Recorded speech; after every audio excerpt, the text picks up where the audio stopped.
నమస్కారం ఘంటారావానికి స్వాగతం. ముందుగా ప్రధానాంశాలు.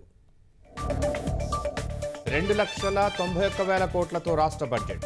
రాష్ట్ర సమగ్రాభివృద్ధి లక్ష్యమన్న భట్టి.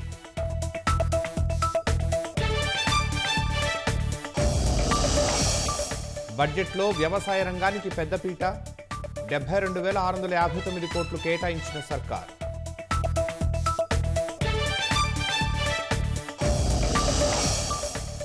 బడ్జెట్లో విద్యారంగానికి 21,292 కోట్లు.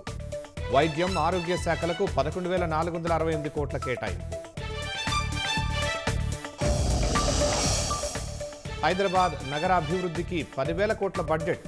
పంచాయతీరాజ్, గ్రామీణాభివృద్ధికి 29,816 కోట్ల కేటాయింపు.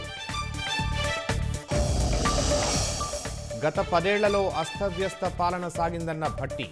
ఆర్థిక వ్యవస్థను గాడిలో పెట్టడం పెను సవాలని వ్యాఖ్య.